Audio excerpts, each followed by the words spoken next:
Hi, and welcome back to the Next Level Podcast. I am your host, Dr. Leslie. We here on this platform share our inspiring stories, myself and my guests, and we want to bring you these practical strategies to help you effectively and efficiently journey through your self-evolution process. We've got an amazing guest on the show tonight, Dorian Warmsley. He is hosting an amazing fundraising event that's happening March 11th. It is called the Mental Health Fitness Fundraiser. We're going to get to that here in a minute. He is also a fitness coach. He has an amazing journey that he's going to share with us as well that got him involved in this amazing fundraiser and all the other fundraising and charitable events that he does. So, without further ado, Dorian, thank you so much for being on the show and welcome. Hello. Thank you for having me. I appreciate you giving me the opportunity to come on here and chat with you a bit. Yeah, it's my pleasure. It was really cool how we connected, actually. This is kind of how it seems to go with me is I have my Instagram and Facebook friends, and everyone knows now that I have a podcast. It's like, oh my God, I know someone that can be on your show. They've got an amazing story. And what I was so fascinated about with you is we are covering today a topic about mental health awareness, which is so near and dear to my heart. I have mental health issues in my family. It's been something I've battled with in my younger years. And I did both my master's degree research and doctoral degree research on mental health, particularly depression, postpartum depression.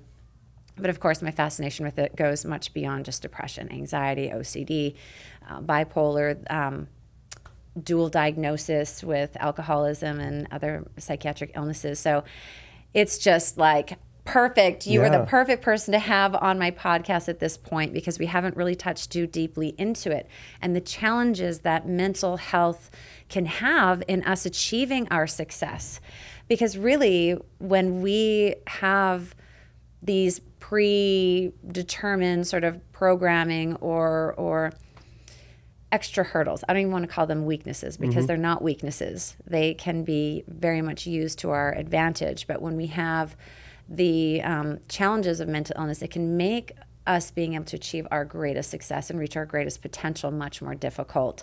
So you being on the show, being able to talk about the fundraiser and how we can help other people who are struggling, and you share some of your stories, this is just right up my alley and absolutely necessary and needed at this time. Yeah. So thank you for being here, like I said, and opening up about your journey. So first, before we get started about you, tell us a little bit about the foundation and what you're going to be holding. Yeah, so I've been a fitness coach for about 3 years now. I've been independently for coming up on a year. So I thought the best way to celebrate my 1 year anniversary as an independent trainer is get people together and put together a charity event to raise money. Over the past year, I've done about 4 events. So last year I started with my first one. I did a Pride event in June, and then we did an event in September for childhood obesity awareness. We did breast cancer, and then we did a toy drive. So this one right here is the first one of the new year. And like I said, my 1 year anniversary, but I wanted to use the platform I do have to get people together for a good cause. And somebody who I knew that used to take my classes at a previous gym I worked at connected me with this gentleman named Thomas Wagner, goes by Wags, retired Metro officer. And his partner, unfortunately, took his own life back in December because he was dealing with anxiety and depression and he wasn't getting the support. So his partner, his wife, and his son put together this foundation called the 3630 Foundation. Their goal is to offer free and confidential mental health support to all the first responders here in Las Vegas. And I think it's very important because there was a point in my life where first responders literally saved my life. And without them saving my life, I obviously wouldn't be here. And that's why when I found this foundation, I was like, oh man, this is hitting all the points, like fitness, mental health. Everybody needs help. Everybody needs support, especially the first responders, type of things they see. Imagine being EMT and just things they see, car accident or whatever the case may be. You're traumatized by that some way, I would like to think. Oh, absolutely. Yeah. So then with these charity events, I get together vendors, I get together local sponsors to donate, their services or products, small businesses. That way they're getting exposure as well, and supporting a good cause. So it's March 11th, Saturday, 11:45 till 1:45. We got a DJ. We'll have the vendors, tons of prizes. You got opportunity to win free meal prep service, free training, free Lululemon, free gym memberships. A lot of the community here in Vegas have been supportive and helped me out putting it together. And I'm really excited to see how it pans out. Yeah, this sounds incredible. You have some serious sponsors behind you and a lot of people coming through the community to support such an amazing And you as fundraiser. well. You're part of it. You help support right here by Absolutely. taking your time and using your platform. Hey, I need to hear more about this. And, part of, I forgot what I was going to say, but go ahead. Sorry. No, I that's lost your okay. thought. That's okay. Absolutely. And I can be helped there on that day too. And however I would can. love it. And my clinic, the med spa and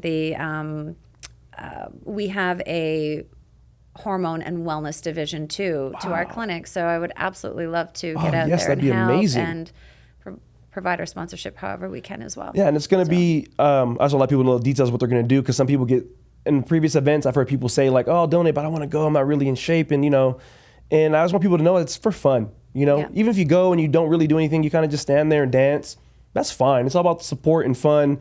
You don't got to be the next best athlete or anything like that. So I'm a Lululemon brand ambassador for the Fashion Show Mall here in Vegas. And I got together with 3 other ambassadors that are in here in Vegas. So they'll be handling the workout side of it, all body weight exercises, nothing crazy. And then I'm friends with a therapist here in Vegas as well. Her name's Kirsten, and she's gonna come on and speak for a little bit about mental health and things to help you cope with those mental health issues. That's amazing. So it's gonna be a real solid event, man. I'm so excited. That's amazing. Yeah. No, this is so great because people forget how much our physical activity, our physical health is linked to our mental health. And it's not just about moving our body, it's our gut health, it's our nutrition levels. There's so much literature that supports that. So even if you're not a super athlete, get out and just move your body. The endorphins, the chemicals that are released help so much. So just spin it in your mind and go out, because this is a mental health opportunity for you. Like you said, just dance, shimmy, do whatever, just move your body, and that will do so much as a mental health day for you. And now, if I could show you clips of the past events, it's amazing because people are just having fun. Like one year, the breast cancer event, we had the silent disco headphones, and we had some people come in and do the dance fitness, and then everybody's in there twerking and oh Lord, yeah, unexpectedly, and it was just fun seeing people come together. It's also a networking event. You're gonna meet people who you'd be surprised. I met some great people through the few events I've done so far.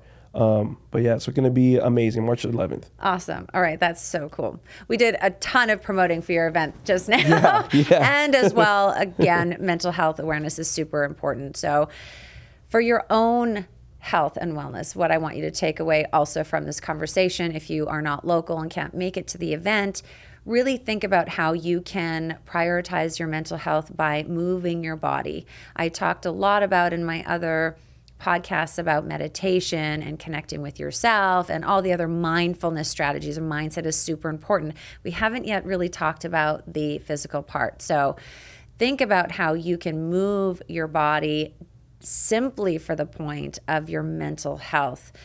Connect with how that feels for you, how when you do certain activities, you feel that calmness and the inspiration and the spark that might come from that, because it's there, whether you're aware of it or not. So, a little tidbit for you. All right, thank you. So let's go into talking a little bit about your history and your experiences, because you've had a pretty challenging and interesting journey yourself that kind of helped you get connected with this fundraiser, and really why it was so triggering and special for you. Yeah, so with, like I mentioned not too long ago with the first responders, how they saved my life. About 8 years ago in 2014, I was out with some friends, drinking. I was 23, young, just, living life, YOLO. And 1 minute I'm on the party bus, partying, whatever, drinking. 3 days later, I wake up in the hospital bed. Literally panic. Instant panic. I was it was like a magic trick, to be honest, lights on, lights off. And I just transported into a hospital. So then I'm just laying there looking confused. I'm like, what is this? What's going on? I had straps to the bed because I tried to escape, apparently. I was so drugged up that I guess I thought I can leave. And I looked at my mom, and she just looked at me for a second, and she waited a little bit to tell me, waited about like a half a day or so, and told me what happened. You know, she's like, yeah, you fell out a 4-story window and they found you. And I was like, wait, what?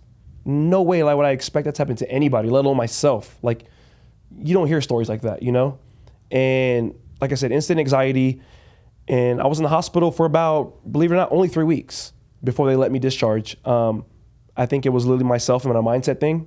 Just this inner drive I had. I told myself, like, I do not want to be here anymore. That's how bad the hospital was. Like, just being helpless was horrible for me. Right. Couldn't move my arms, couldn't do nothing. How much did you break of your body? I mean, 4 stories is high. Exactly. I broke most of my ribs on my right side. I fractured my spine. I had brain swelling and punctured lung. Broken rib, punctured my lung. And that's it. You are so lucky you did not snap your neck or I'm thinking break because, your back. like how they say car accidents, you know, when you're drunk, you're more like, you're I think that's floppy. what it was. Like, I was just floppy and I just You were very lucky. laid there. Unfortunately. I mean, for an unfortunate accident to happen like that, it's good that you were, you know, under the influence, but under the influence is why you fell out of the window. So Exactly. it's a catch-22, but you know, yeah. Mm-hmm. So yeah, the recovery process, like I said, it's still going on to this day. You know, 8 years later, there's still things I'm recovering from that accident. Took 3 weeks for me to get better. Like I said, I pushed myself in therapy every day. I started by just being able to only do Play-Doh. I had to get Play-Doh in and out of a bowl, started moving up to bands, and I just kept progressing. And they released me to my mom. So I moved back in with my mom. They gave me a walker. They trained her how to handle me.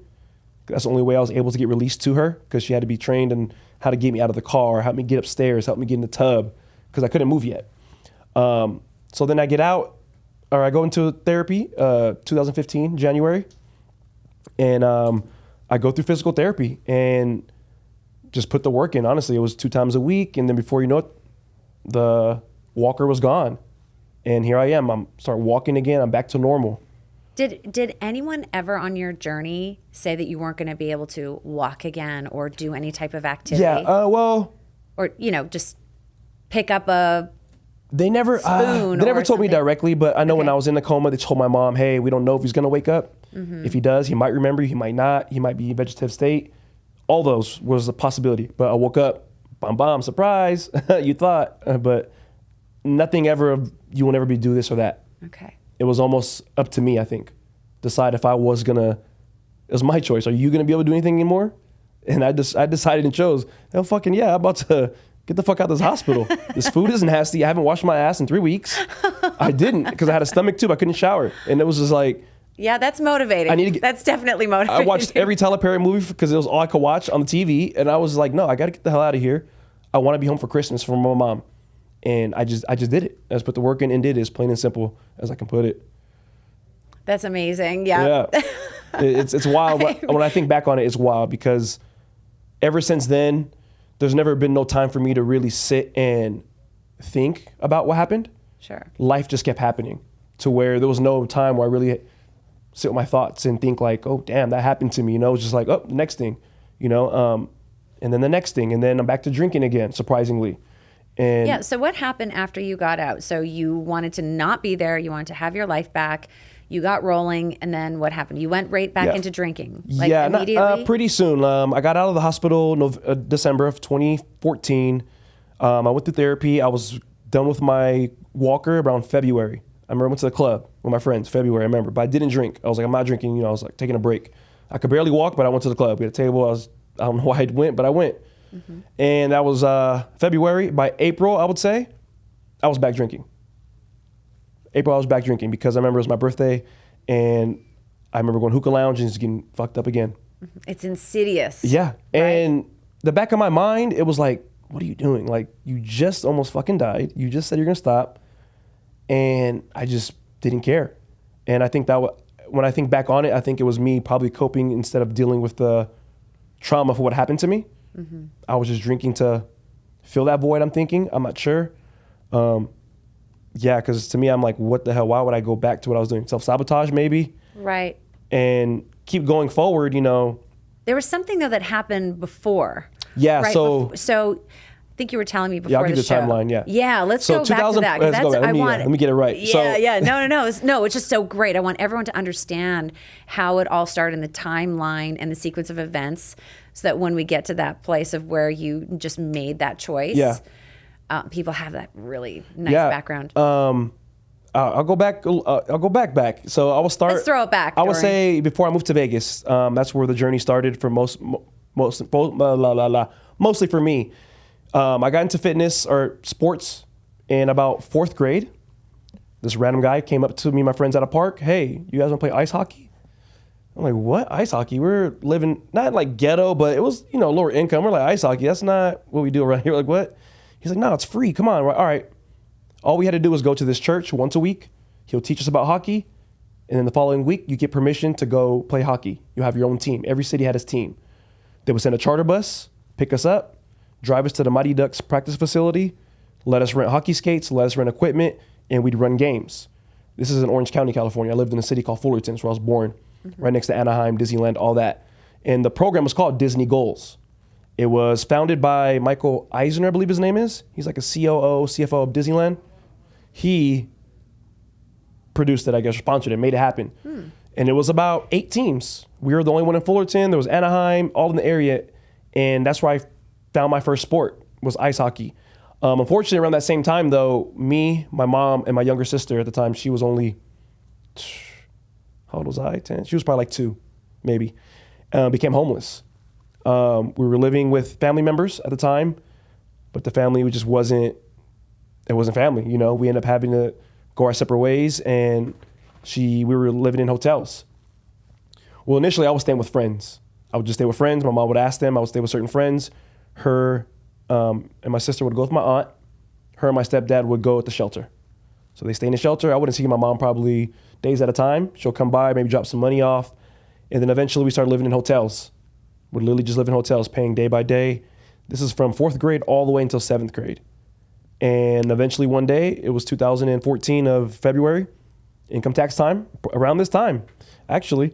And she said, hey, we're going to move to Vegas. I'm like, what do you mean? I don't want to leave. It's all I know. My stepdad had lived here previously, so he was like, let's go. We literally moved here on the Greyhound with just bags of clothes. We stayed at the Golden Gate one night, Circus, and then a budget suite type place we found. We were new here, so didn't know how it worked. Stayed there, budget suites. Within 2 days, stepdad got arrested for a warrant he had. I guess they ran it. So now, wow. Yeah. So now, Oh my God. My sister got taken to the Child Haven. I was at school. My mom was working at the 99-cent store at the time. Maryland and Flamingo. I remember like it was yesterday. And yeah, it was hard. But for somehow, some way, my mom made it happen. And that's when I think back on life. I truly appreciate her because she would walk to work, making $6.15 an hour, and walk back. I don't know how she made it happen, but we went from the budget suites to a 1-bedroom apartment, and then she just kept leveling up. She kept getting raises, and then started working at another at Albertsons, making more money. Then she started working car insurance, and she just took care of us and made things happen. So that fast forward, that's all the way. We moved to Vegas. 2004. Somehow you got connected though with alcohol, or was it Yeah, drugs so involved? alcohol didn't come into my life until high school. Okay. Before that, I was into sports. I was like, no Okay. weed, no nothing. Got into alcohol around 18, 19, partying, UNLV parties, college parties in my, early 20s, experimenting with different drugs. I tried Molly, I've tried Coke. That's about it, nothing else. But, so I got into alcohol. And then one night in particular, 2014 of August 2014, I was on Molly. I was drunk. I was out at a club with some friends. We go back to his house. I use his girlfriend's car without asking to go meet somebody. As I'm going to drive, I get in a car accident. Hit the car. I'm like, oh fuck. This is going to be my second DUI. I hadn't gotten a DUI when I was 19. And I panicked, and the car got totaled, and I didn't know what to tell his girlfriend. She was like, I got to tell my parents, because the car was under her parents' name. It was her car under her parents' name. Parents pressed charges. This is August of 14. Fast forward to November of 14, I fall out a 4-story window. And while I'm in the hospital recovering, my mom lets me know, hey, there's a warrant for your arrest for when you crashed that car. and I'm panicking. Oh, shit. Instant anxiety. I'm like, God. what the fuck? Are you serious? Like, I can't even wipe my own ass, and they want to take me to jail probably. She's like, you're my son. Don't worry. You come home. You're going to live with me. I got you. They're not taking you. So we go home. Like I said, we fast back to what we were talking about earlier. I get out. I go through therapy. I go back to drinking. April 15, after my accident and recovery. August of 15, my closest friend at the time, who would always check on me in the hospital, I get a text from his girlfriend like, hey, he's in the hospital. He's on life support. Apparently he had drank too much. In his sleep, he inhaled his own vomit. He's on life support. I responded like, okay. In my head, I'm like, it's good. I just survived a 4-story fall. I was on drugs. I had nothing going for me in my life. He just got a new job. He's got 2 kids. He's doing things. He's going to be good. I'll see him when he wakes up. 2 days later, they texted me, hey, if you want to come up here and say your final goodbyes. I was like, are you fucking serious? Wow. Shocked. And I was upset a little bit because I'm like, man, let him fight a little longer, you know? Because it took me, I think, about 2-3 days before I came to. And I still said, no, I'm not going to go. I don't want my last memory to be that. So I didn't go. Night before the funeral, we're in the car. We're going to buy bow ties because he always wore bow ties, so we're all going to get bow ties. We're going to buy bow ties the night before his funeral. We get pulled over. They run my name. I have that same warrant. So they take me to jail. I miss his funeral. I get bailed out a day after the funeral. I get bailed out. Then I have to go through the court system shit for the car accident thing. So I'm going through the court system. They put me on probation. Probation officer comes to my house, goes through my phone, notices I missed curfew, arrested me right then and there in front of my mom. At this point, I had no idea how probation, how serious it was or anything, you know? Oh, yeah. Serious. So they took me to jail. I had to sit in jail for 2 months. And finally, the judge like, okay, we'll let you out. But if you mess up again, you're going to come back and do a year. And so basically it was August of 14, car accident. November 14, I had my accident. I lose my best friend 9 months later, and then I go to jail right after. So I get out of jail in January of 16. I'm like, damn, I got to get my life together, you know? Like, couldn't get a job because of my record now. And I remember that was probably one of the last times I really broke down and cried so hard, and I felt so defeated because I was like, they want me to get a job. They want me to do all these things. I just almost died. My friend died, and I can't even get a job. At almost anywhere I couldn't get a job because they ran my background. 24 Hour Fitness. Yeah, so what did you do? That's a huge obstacle for people who have had any blemish, made any type of mistake. It's so unfair. And it's like keeping you in the system. It keeps you from being able to achieve what you want from a mistake. And it was weird because mine wasn't even a felony, you know? Not saying a felony, I mean, felony is obviously worse, but mine wasn't even a felony. It was a gross misdemeanor. So the fact that I couldn't get a job, I was just so upset and frustrated. I remember crying to my mom, and she would just tell me it's gonna be all right. You know, she'd always say things through her whole life. She always said it'll be greater later. That was one of her always quotes. She would always say, got to go through hard times to have good times. And as a kid, I used to be like, whatever, like, what are you talking about? But now I'm older. I can see subconsciously that's what's kept me driving and going always. So I couldn't get a job. Fast forward, I get off probation the end of about 2017. So a year and a half later, I'm good this whole year and a half. You know, and then I get off probation. What do? Coachella. I'm back to it. Back to me. Back to my old ways. Really? Drinking, partying. I'm at the all-time high at this point. I'm literally getting fucked up all the time. The summer of 17, 18, barely had a job, was just getting fucked up. Always blacked out. And it got to a point where I was like, man, this is kind of dangerous, you know? That you're doing the same stuff again and again. So I thought I had it in control. So I would tell myself, okay, just don't black out anymore. You can still drink, but don't black out. Or if you're gonna black out, do it at home. So almost making it okay under certain circumstances. Right, right. So just to hone in on that a little bit, did you know at that time or I mean, did you have a diagnosis? I'm sure in all of the work you did with the court system and the evaluations, like did they label you as something? Not that I like labels, but for the sake of treatment. And so after the accident, I went to see a bunch of doctors after all the head trauma and all those things. Psychiatrists initially diagnosed me with PTSD and anxiety. Through a bunch of But no substance abuse issues. No. They were saying that you were using these substances to cope or Or I they never didn't even acknowledge any. No, nothing acknowledge Really? drinking. No. So, but when you ended up in the hospital, you had probably alcohol levels through the roof. Yeah, And drug I levels. was very, I guess, malnourished as well. I became anemic while I was in jail. Because at that point, before that accident happened, I wasn't doing anything with my life. I literally was just, I had a girlfriend, I was drinking and partying. I had just got done experiencing cocaine. I was like 150 pounds maybe. Like right now, I walk around like 195. I was like 150, but it was like that skinny of like, you're not healthy, you know? Yeah. The neck sucked in, cheekbones sucked in, Yeah. small wrists. I didn't look well. I didn't know at the time until I look back at videos, and now I'm like, damn. I know people are looking at me crazy probably. Like, what is he on? So you were not allowed to drink on probation. Nope. So were you having to do any drug testing or alcohol? Yes, drug test and alcohol. Every time I went and check in, So they knew that it was related, but they didn't do an evaluation to determine that you had a drug problem or No. any type of addictive personality or anything like that. no. Do you identify with any of those now? Like, do you think that you have an addictive personality? Or do No. you think you were just coping? I think when I think back on it, the only thing I could come up with, I still got to do some deeper searching with myself. But when I mentioned back to the homeless times, I'm thinking at that time point, I didn't have a family dynamic, no support with anything really. My mom loved me. Like I love my mom. I know that. But I was always just around people, my friends, and never family dynamic those years. And I think as I became of age, I was always the life of the party. I was the one that was fucked up, that could always take back shots. And I used to like it. I like that attention. You made you feel significant. Exactly. You felt loved. You were getting Exactly. your human needs met through sort Drinking. of abusing yourself. Yeah, and that's what it was. I remember I used to do, when I think back on it, I'm like, what was I?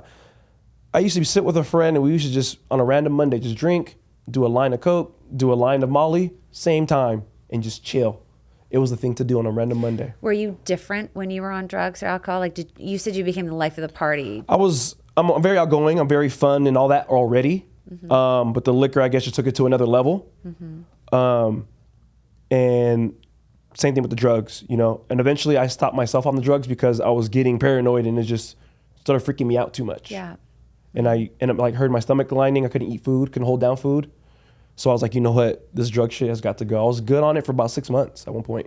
Okay. Just because. Random days, just because. So this is really interesting because there are people who really, and a lot of really in the system, because I worked in psychiatry there for a little while as a psychiatric nurse, or as a nurse practitioner working in a psych facility. And there's a lot of dual diagnosis. There's mental health issues, like you're saying, PTSD, bipolar, different things, and sort of a superimposed drug or alcohol addiction problem. And they get so intermingled because how much of it is coping with the mental illness and or the trauma, how much of it is strictly just a drug addiction problem. And so in your instance, you feel like it was an escape for you, if you will, or a coping mechanism to deal with those childhood hurts that you Yeah, I believe so, because now that I've been sober for coming up now on 14 months. Congratulations. Completely nothing. And I'm able to think more now, clearly, and think back about all those times. And because I was always confused of like, why the hell was I back to drinking right after I was dying? Then my friend dies and I go right. So I've been really searching deep to see. And that's the thing I come up with is when I think of the times I was life of the party, loved it, to a certain point. But then there became a point even at that when I was doing that stuff that I was like, these people are literally the only one to hang out when I'm drinking and partying. And I started isolating myself and slowly started changing. Right before my accident happened, I was already slowly making changes to become a better person now. So what did you do? What were those little tidbits? We all want to know. These are the things that we like to know. Everybody wants to know because I always share it on my story and people ask me what book it is and I don't always tell everybody. I don't know why, I just don't. Will you tell us? Of course. Please. So the book is called Transform Your Life by Sherry Huber, Hubr, I think that's how you pronounce it. And I found this app in 2014 before my accident on an app. I don't know what it was in me at that time, but I just wanted better in my life. So I was looking up apps that would deliver a daily quote for you. You know those kind of apps? Mm-hmm. And this is 2014, so I didn't know how it is now. iPhone was only like iPhone 4 at the time, I think, or maybe 5. And I would get it. And the app was so cool because it'd be a daily quote by somebody, a speaker, whoever, president, a good quote. Then she'll break down the quote and then give you homework to do. So for example, the quote could be as simple as, I can't think, what's a good quote? Motivational quote. Your favorite quote. Oh God, I have so many. Any of them. Something to the effect of, how about your thoughts become things? That's a quote. Your thoughts become things. So whatever you focus on, you materialize. Cool. So let's say that's the quote, right? Okay. She'll break it down. Then the homework will be something like, okay, so today, every time you see red, think about what it is you want. So every time you see red, okay, it's conditioning yourself. Yeah. And at first I was like, what the hell? I'm not going to be doing that because some of them be weird like that. When you see green, do whatever. So some of them I would do, some of them I wouldn't. Then I started realizing, oh, okay, so I'm conditioning myself now. That's it. It's repetition. Yes. And I was like, just like a bicep. You want big biceps? You condition, you go. Yeah. So I started thinking of it that way, change my mindset. It's so crazy how it happened. I started doing that every time. And not every quote hit home. Every quote didn't make sense. Some of them did though. And that started to change my mindset.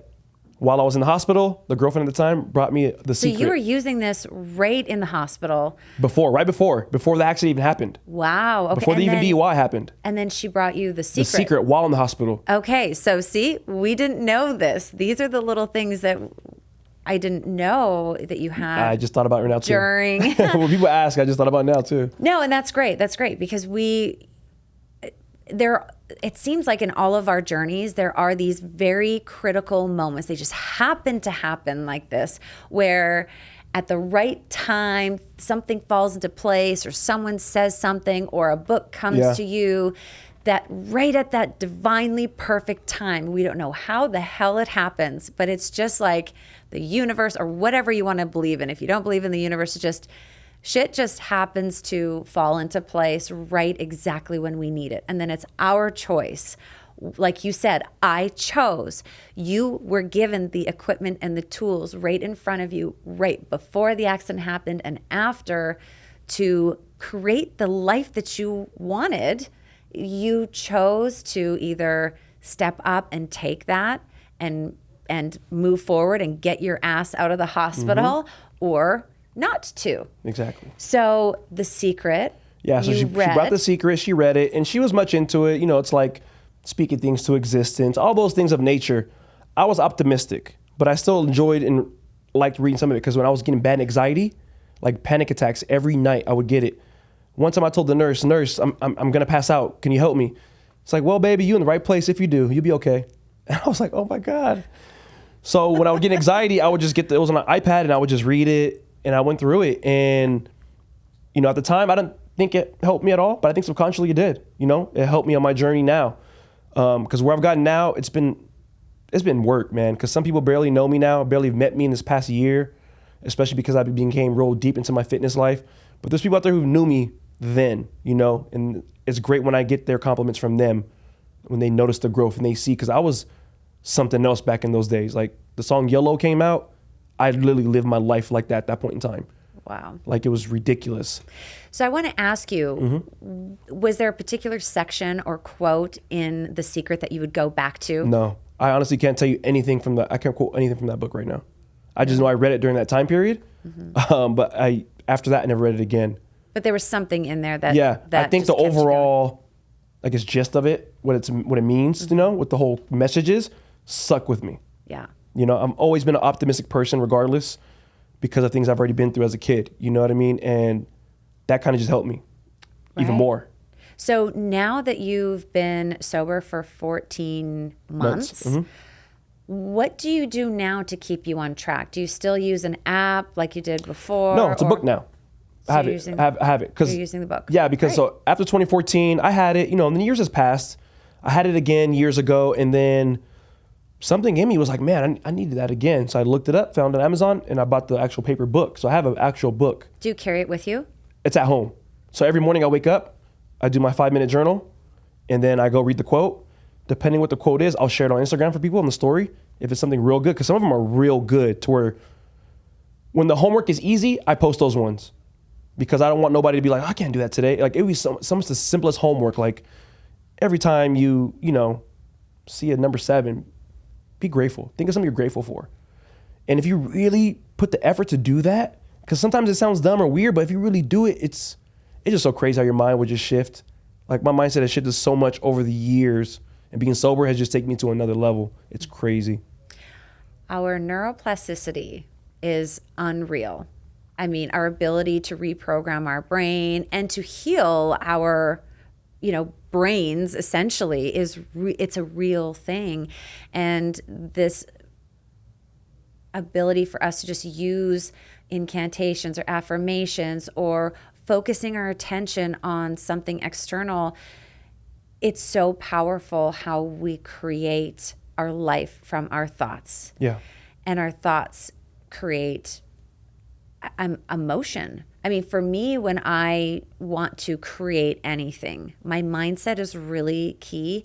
But for me, what I really need to, if I want to get really powerful in creation, is attaching an emotion or a vibration to that. I like that. So if a lot of the exercises I use when I work with my clients, so if we were going to do that exercise, and we got this is so funny, the white and red memo today, like you are. Has anyone else noticed this as listeners, that almost every single person I've had on my show, we have somehow serendipitously color coordinated? It is so crazy.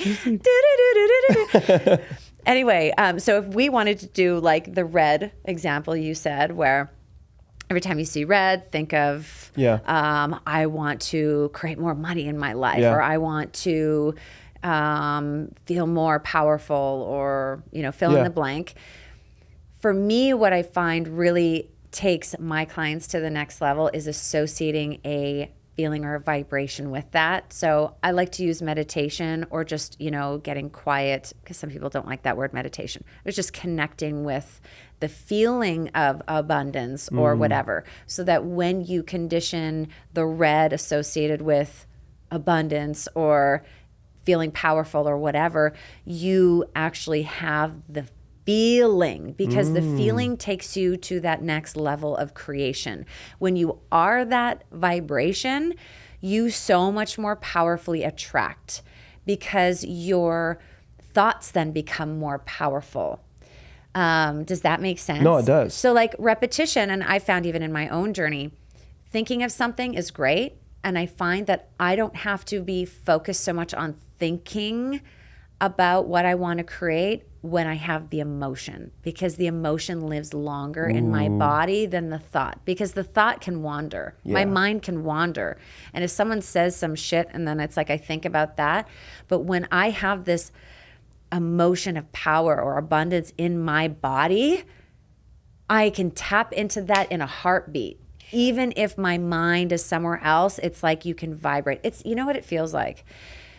When you go to the gym, and you're exercising and you're like vibrating with all the chemicals and everything, and you're at home and you're watching TV or you're hanging out, you're doing something different, but your body is still metabolizing. Okay. That's what it feels like. And that's truly what is happening on a creation level, because we're all like, thoughts become things. Like it's a true experience. Emotion is part of the thought.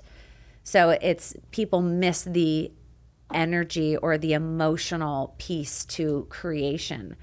So, not that you asked, but that was good. Hey, if you or any of you listeners want to take what Dorian was saying about focusing and try attaching an emotion or a feeling to that, just watch what happens. That's good. You'll be able to linger at that level. It's so, without even having to try, without having to think or have as much of that repetition, because it is there so strongly with a feeling. That's good. So that's good information. Thank you. Bloop. A little extra drop in the water for you guys. A little extra tidbit. I mean, at least that worked for me. I forgot where I left off, but I know I totally took you off your spiel. So we're going all over. It's okay. Yeah, we digressed a little bit, but to get back on your journey, so we talked a little bit about the strategy that you used in the hospital, and then what you used now. You use the book version. You have your morning routine where you journal and then you read from the book and you post a snapshot of the exercise. We talked about a lot of it is association and affirmations. You take that through the day.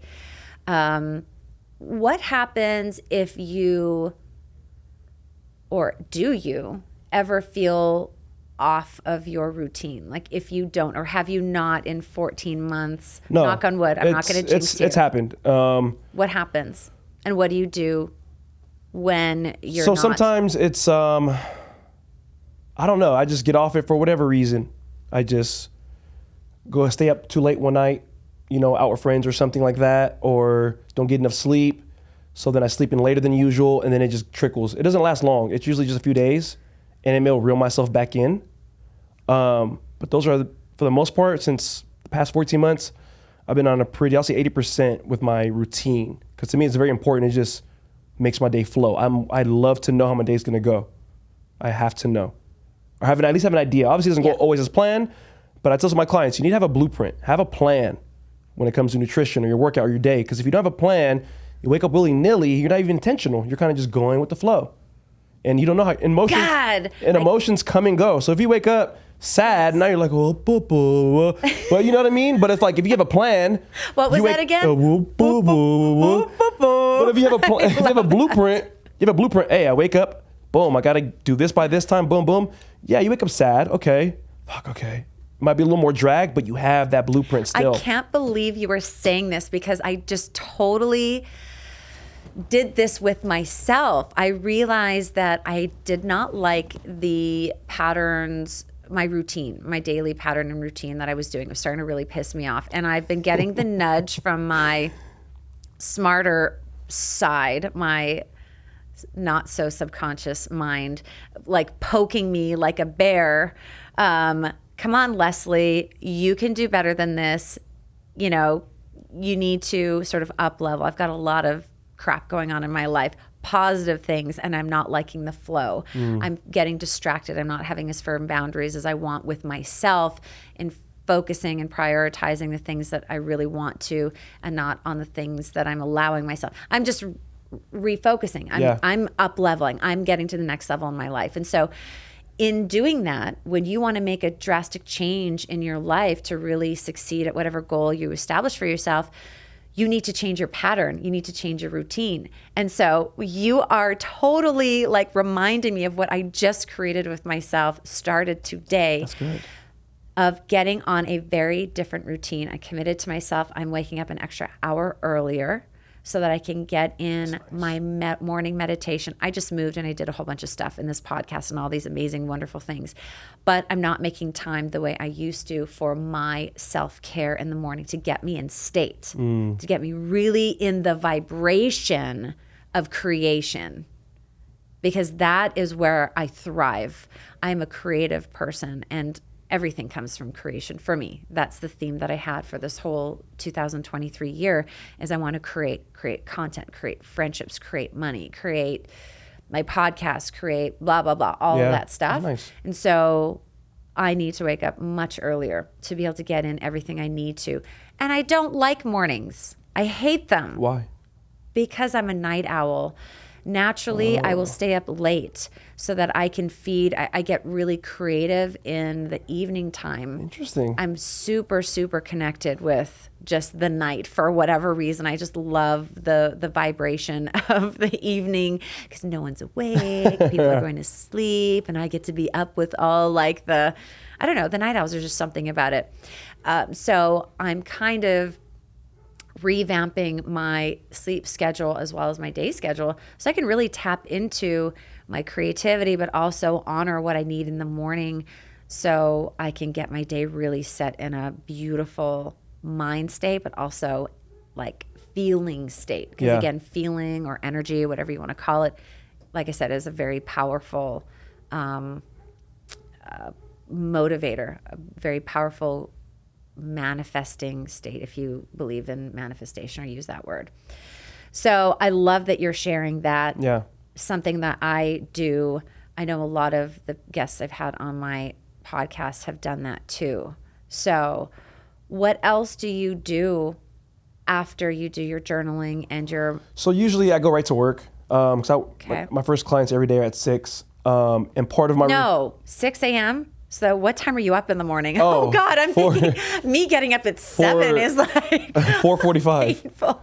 4:45. Dorian, oh my God, that sounds painful. Part of my routine is for my clients. Sure. Like that's what it's all about. So I wake up 15. I can literally wake up at 5:30 and still make it in time. I live close, but it's like to me that's just playing small and taking it easy. That's just not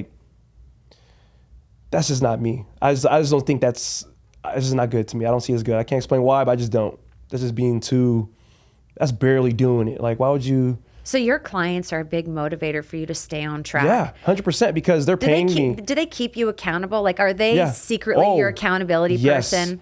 That's what helped me a lot to stop drinking as well. I was going to say there has to be a correlation because there. Before I went sober, there was an incident to where I was too hungover and I had to cancel on somebody. It wasn't a big deal. They weren't mad. They still trained me to this day, but in my head, I sat there and I was like, that was part of the reason when I started to stop drinking. I was like, you want to be this great trainer, all this stuff, and you literally are letting liquor get between you and your money. Like you and paying your bills. And I was like, powerful. This ain't it, you know? So then I was like, especially with having your misdemeanor. Yeah. You said you can't get regular work. Yeah. So you're in business for yourself. Oh no, now I can regular work now. At the time, I think it was because I was on probation. They could see that. They didn't want to deal with that. I see. Because I used to work. I worked at Orange Theory and all that stuff. I worked regular jobs already since. Well, they didn't run background checks. I don't know. But so they do keep me accountable, especially the early ones, 6 a.m.ers. Yeah. That's why my sleep routine it's not as good as it was. But at one point, I'm in bed.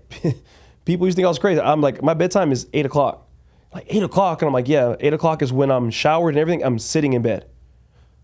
I'll probably be up for another hour or so. I try to be asleep by 9:30, so I can wake up 4:45. That's a good 7 hours or so. Yeah. If I'm sleeping rested, you know what? I don't need caffeine. Right. You know what I mean? And beautiful. Think of people who have sleep issues, ask them how much caffeine do they take. Without noticing, they're drinking tons of caffeine. That first coffee, one midday, when they can just fix their sleep. That's right. If you get good sleep, you won't need that caffeine. But then some people just can't get off, and now you're in a cycle for years. But anyways, they do keep me on track, you know, and they pay me money to keep them accountable. So I want to be there for them. Like, you're willing to come work out at 6 a.m.? That's my type of person. Let's go. You care about yourself. I'm going to come help you care about yourself a little more, even better. That's amazing. Yeah. So talking about sleep routine, what is your sleep routine? I am such a huge supporter of nighttime routine, sleep hygiene. Like if people knew what my routine is at night, and thanks to the physical therapy next door, they're helping actually fine tune my physical body nighttime routine. So it's on point and really supports me not being pain-free or even having to chase any type of inflammation. I mean, it is golden, physically, mentally, emotionally. Like I'm lost for words because it's so important. So tell me what yours is. And I think it gives you a sense of control. You know, like if you're able to do that, you're a badass to me. Because it's so easy to just stay up all night and just fall asleep when you can, or and you wake up the next day wondering why you have no energy. But for me, like I said, my lately hasn't been as strict as it used to be. But beforehand, I used to get home at like 7:30, eat, shower, get things ready for the next day. Like know what I'm gonna wear, my breakfast ready, like a protein shake or something. Have everything set up to where it's easy for me. You know, that way I wake up, I don't have to worry, I gotta make food. No, it's right there. All I gotta do is grab and drink. You know, little things like that I try to have ready for me. Have my book ready, not the page because I don't want to read it yet, but have it ready, have my journal ready, lay down. And I was doing the time 2 hours before. So I'm in bed at 7:30. I'll get on my phone, scroll a little bit, entertainment, watch The Office in the background, and then phone away at 8:30, leave The Office on, and fall asleep to it. And then one time I had a client about a year ago, and I was talking to her about it. We just got into a deep conversation about things like this, and she's like, why don't you just turn it off? And one day I was sleeping and laying in bed, and I'm like, why am I watching The Office on? I'm like, no, turn it off. Turned it off. Sure enough, I knocked out even faster. Yeah. You know? And it's just taking that step of getting out of your habit. Yeah. And actually, TV is really bad for us. So the flickering of the screen totally fucks up our brain activity. Like, this is scientific. You do not want to fall asleep with the TV on. Many people do. They love it. They like the background noise. If you need something, listen to white noise or rain. Play a YouTube, something, whatever. But the flickering of the TV is so bad. Or put like, I don't know, one of those white out those curtains that block out. But you like the flickering completely disrupts your brain cycles. So glad that you didn't do that or you stopped doing that, because our brains need to recover. I mean, we can't hit REM cycle as well. Like the sleep hygiene regimen is so important, because especially with the mindset, what you fall asleep to thinking and feeling is the state in which you're supporting your processing, your brain processing at night. So everything that you did through the day, you're processing in your head, and you want to be able to be in that state in a positive place. Yeah. If you're worrying or you're stressed, or you've got whatever you're listening to, like ghost shows or something in the background, yes, your brain is going to be processing at a very different vibration or energy state, a brainwave state, than you are if you're thinking about something beautiful, or you're going to bed really relaxed, or having meditated or whatever. So, I mean, like, please go to sleep doing something beautiful and happy or blissful or, whatever, and allow your brain to get the rest it needs, because you'll wake up in a completely shitty state. And a lot of why people don't feel rested is because they don't have an environment that is supportive to their brain health, not just their physical health. Like, you need the bed, and you don't want the caffeine stimulating you, and you want to be hydrated, and you don't want to be digesting too much, and all of the things. But your brain is so unparalleled important, as well as the emotional state that you're in when you go to bed. I also do, I forgot to mention, I'll take valerian root, and I'll take magnesium as well. Yes, two very good things. Yeah, because I used to do, I was bad. At one point, I was on ZQL every night. ZQL, just to help me and it would knock me out. But I would notice, even though I would get long sleep, it wasn't good. I would still feel like shit the next day. Well, and you probably had the withdrawal and the drowsiness. I shouldn't say the withdrawal, but the drowsiness just from the central nervous system suppression that it does. Yeah, like, exactly. It would be like, I'd wake up feeling like a sleep hangover, you know? And one time I met this gentleman, he's an older gentleman, he was talking to me about his sleep, and he was saying he used to wear, the Whoop, and it'll tell you about your sleep. And he was saying how he would do, CBD and stuff, and those nights he would notice his sleep was the worst. And at one point I was doing that, because I was like, no more ZQL, let me just do indica gummies. Same thing. So then I was like, you know what? Gotta try something else. And that's where I started developing my more strict sleep routine and pattern, and it got better. It's so fascinating you say that too, because I have this one little formula, this tincture, this little liquid that I take every day that just helps calm my nervous system. Wow. It has allowed me, I had tons of anxiety as a child. There's obsessive compulsive disorder in my family, like the real pathologic, not just, I have a cleaning, I'm a clean freak, like for real obsessive compulsive traits. And now, I've manage it so well. It's like not disruptive. But one of the keys to keeping my sort of mood and sort of I know when I'm getting tense and the stress is coming, where I'm going to want the tendency to kind of like get all wackadoo. I'm really not like super crazy. Yeah. But, I can just feel, when I'm feeling like I'm getting that kind of compulsive, or I'm getting obsessive a little bit about something.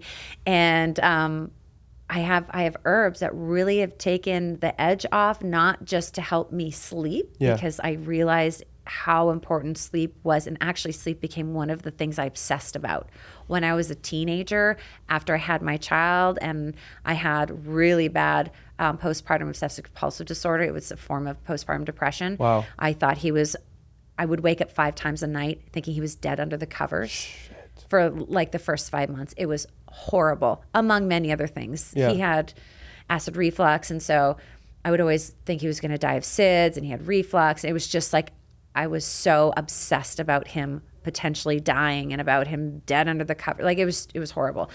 So, and a lot of that was hormonal too. That's a whole other conversation. But I find like for me, just to keep because my brain wiring is as such. But when I learned to understand not needing to use pharmaceutical medications, but there are other ways that we can calm our nervous system and nurture it with nutrition, physical activity, the proper environment, the proper thoughts, the proper emotions. Holy shit, you can really manage anxiety and a certain amount of mental illness with that from my experience. I'm not saying it's curative. Yeah. Please, don't get off your medications. For anyone listening, that is not medical advice. Do not listen to me in terms of that. Just speaking of my own experiences, please. I take no liability. Yeah. But, just in terms of calming the nervous system and helping sleep, that I found was really, really helpful for me. And yourself, and a lot of people who struggle particularly with sleep-related anxiety or tension or stress or whatever. So it's great that you brought that up, because there are alternates for people other than gummies or, Benadryl or things like that. And not that Xanax, yes. Oh, Lord, that's a whole other conversation, too. I saw a lot of that when I was working in psychiatry, too, and I was trying to help people get off of those. I mean, they're dangerous. You can't just abruptly stop them because you can die. Yes. I mean, that's crazy that people are taking things to help them sleep and calm down, that if they abruptly stop, you will die. It's scary. Scary. Absolutely. So we totally digress. I want to go into how you became sort of diagnosed with this PTSD. So that was in 2015. So after my accident, I'm back living with my mom. At this point, I had been gone from home like 3-4 years. And she would start mentioning stuff to me like, oh, you need to go see the doctor. Like she would mention things she was noticing with me, being angry and on edge, things like that. So I was like, okay, whatever. I didn't believe it. Even when she told me I had the PTSD anxiety, I still didn't accept that as that's what I had. But then I did further research, and I was just, before anything happened to me or I felt those kind of symptoms, I just started research about it to see the type of things that help cope with depression, anxiety, PTSD, all those things. What came up? Exercise. And at this point, I still had a walker and all those, and I could barely do anything. I just started by going to the complex, walking to the front, walking back. There was a little gym in there. I would literally power walk, just walk. At this point, I was even scared to exercise too much because the accident just happened. And I was like, I don't know what's going to happen if my heart rate gets too high. And honestly, I just walked every day. And in my head, I was like, I'm gonna get ahead of this shit before it tries to come get me, the depression, the PTSD, those type of things. I was already researching just things that would help you cope with it or help you manage it. And to me, fitness was easy because in high school, I played sports. After school, I played sports. I don't mind working out. So it worked out for me. And I think that's what helped me a lot. But then as time went on, I would notice certain things, like I said, I don't remember the accident happening because I was blacked out. So I don't have flashbacks and like that. But I think when it comes when I look up PTSD, they say I believe like emotional disconnection, And I think I have that a lot when it comes to my mom and my family. The emotional connection, I'm very, even with my emotions, I can't tell you the last time I really truly cried, broke down. My best friend died, but I really didn't. I'd even throw in there that my grandfather died. Sorry. He died in 2018 of Alzheimer's. Kind of cried, but not as much, But it was, and it's not like I don't want to. It's just like once I get the feeling, whatever, I try to let it run, but then something just doesn't let it ride. And it's interesting because I was listening to a podcast the other day. It's called The Pivot. These pro athletes have it going. They talk about mental health. And one of the guys on there mentioned it. He was saying man, I'm open to being vulnerable. I like expressing my feelings, but when I cry, I can't. And I don't know if it's the PTSD or what, but I think the PTSD has affected me more so on the emotional side of things. I've been okay with anger, things like that. I'm not angry like that. I've been able to remove things that would trigger me. Like dumbass people, I'm not going to be around that, I'm very selective who I'm around because I know I'm cool, calm, collected, but I know if I get too irritated and annoyed, where I can go. Not that I'm going to get violent or anything, but when I get pissed off, I can get real pissed off. It takes a lot. Yeah, you know your limits. You need to know your limits. And it's crazy the things that it is. It won't be nothing significant. It could be something so minimal, but it'll trigger me. And I'm like, all right, I need to not be around that person, or I need to go to this place, or whatever the case may be. I've been good and aware of what's allowed around me. That's why I like my job. I can decide who I train. Right. I'm not going to decide to train this fucking woman and she's an asshole. When I worked in my last job. No, we don't want to work with assholes. Like my I'm last the same job, way too. You're selective. My last job, I had to, because I was a group fitness coach. So I would have to deal with people. Those people in Summerlin who fucking very, man, you'd be surprised at people how they would act in those gym facilities sometimes. And part of the reason why I left that type of environment, I was like, you know what, I need to do my own so I can pick who I want to train.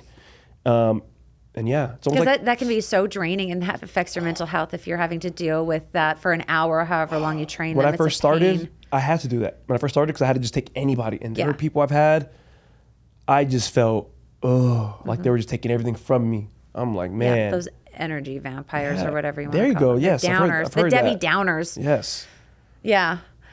Now you, in your whole sort of process of continuing your journey of staying sober, you've had moments where you've maybe fallen off or you haven't done your routine. Do you ever get, like your morning routine, do you ever get tempted?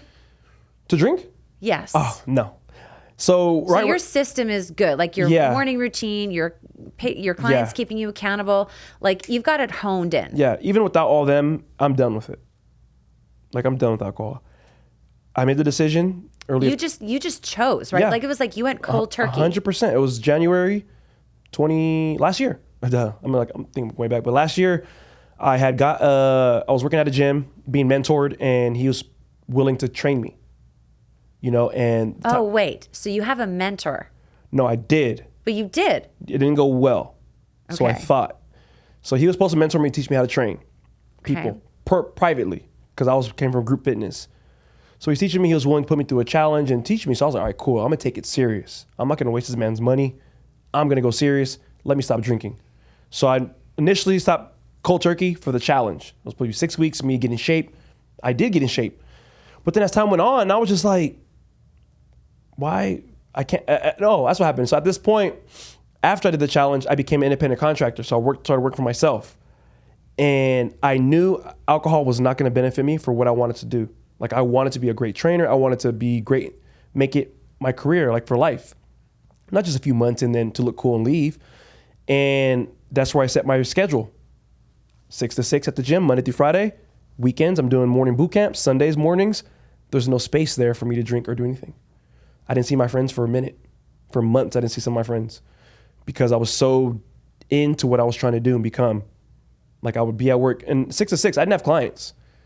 I was still fairly new. So I had 2, 3 in the morning, big ass gap, 2, 3 at the night. But I decided, why not just stay here and be in the environment and learn? Because in my gym, there's 35 trainers. It's a big warehouse. And I'm like, fuck it, I'm gonna put a podcast on. I'll walk the treadmill, people watch. So I can learn what not to do and what I can do better. You know, because you'll see certain people and trainers like, okay, buddy, you're not gonna have her as your client too much longer. You know, you pick up those things and it's benefited me. I'm not saying I'm super successful now. Well, I am successful. Mind that. To me, I'm successful where I'm at now because I'm able to delegate my time. I get to decide who I work. I get to decide my hours. I work like 25, 30 hours a week now and kill it. And my clients love me. I have the same clients I've had for almost a year now. So to me, I'm hitting success. There's different levels, obviously, but that's why the drinking continued to stop, or for me to stop drinking, because I was like, I got to be here for them. Like I said, I had to cancel somebody once. I don't want that to happen.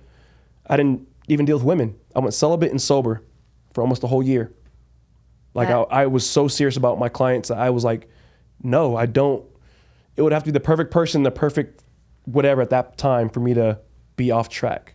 That's unbelievable. Yeah. Really, really great tidbits. So for the listeners here on the podcast, the 3 things that you would recommend or you can suggest to someone if they want to turn around their life, if they're in a situation like you were, they've got a substance problem or they're just in a pattern that is self-defeating and taking them further away from their goal than towards their goal. What are 3 things that you, from your own experience, I would say, recommend? Number 1, go to Amazon, She needs if she gets blown up, she needs to make sure she pays me. So not pay me, but give me a free book or something. But it's called Transform Your Life by Sherry Huber. Cheri is how she spelled her name. I'd recommend getting that book and literally and taking it literal every day. Every day that quote comes up in the homework, do it. If you're not where you are, like in life right now, why not do it? Because what you're doing obviously doesn't work. That's number one. Okay. Number two, get rid of anybody and everybody that's not helping you get to where you want to get. Family, friends, I don't care. Get rid of them. Now, just because you get rid of them doesn't mean forever. You might need to isolate yourself 3 months, 6 months, just a little bit to stay on point. Because sometimes you have friends, your friends because based off longevity or they've been there always for you, but their path is different than yours. So just because I'm going over here for a little bit doesn't mean we're not close or anything like that. But I just got to I got to go somewhere right now. I'm trying to get somewhere. I would say that. And then the last one, follow me on Instagram, start training with me at Dorian Warmsley. Yes. The fitness piece. Absolutely. Right. And that's perfect segue. I was going to say for anyone who wants to follow not just the mental health fundraiser that's coming up March 11th, but also if you want some fitness coaching, follow you at Dorian Warmsley. Yep. Right. At Dorian Warmsley. Right. And before we go, I do want to know briefly, if we can never make it so brief, what the next level is for you. What are you working on? The next level for me with these charity events, I'm understanding that I'm very good at them. I'm accepting it, taking that on. Like, I want to level those up. I want to be able to throw a charity event at like Allegiant Stadium and raise millions, I want to do that. So my goal by the end of this year is to eventually make my own LLC, and I want to get into the speaking space. I feel like the world needs to hear and feel this, and it's only a matter of time before I get there. So if you need a speaker, holla at your boy. But that's where it's next for me right now. I think in this year is my goal, and also fixing my family dynamic. That's my goal for this year. Last year was add value. I added value to a lot of people, I believe. And this year is just, I want to say, I don't know the word I want to use, but those are some of the things I want to handle this year, I guess I'll say. That's amazing. I will definitely want to have you back on the show to see anytime. how you start getting to that next level. Yeah. Because it always starts with something really beautiful and transformative. Usually those practical tools that we talked about today that get that little snowball. Yeah. And then all of a sudden you have check marked off. I always think of the Super Mario Brothers, like the video game, the next level. That's how I came up with the podcast name. It's like you reach the next level. You won this round. And it's always about just honing those skills and applying them in repetition. Because sometimes, like in a video game, you screw up and you die. And you got to keep practicing the skills until you finally win that round and we get to the next level. So I will be so interested to see how you I like that you say that, because I've heard somebody say something similar to that, of like, think of life as a video game. That big obstacle. What is that? Mm-hmm. That's the big boss, level 1. Right. What happens when you beat the boss? You think everything's all good? Nuh-uh.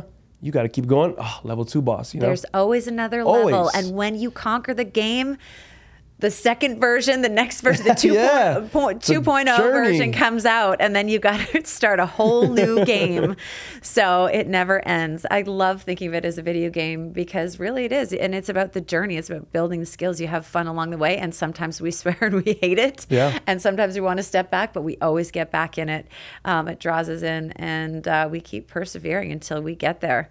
So love it. Thank you so much for being on the show and sharing your wisdom and your story. Thank you for having me. And your fundraising event that's coming up. Again, this is just so beautiful. Mental health talk. I love it. It's near and dear. All right, everybody. Until next time.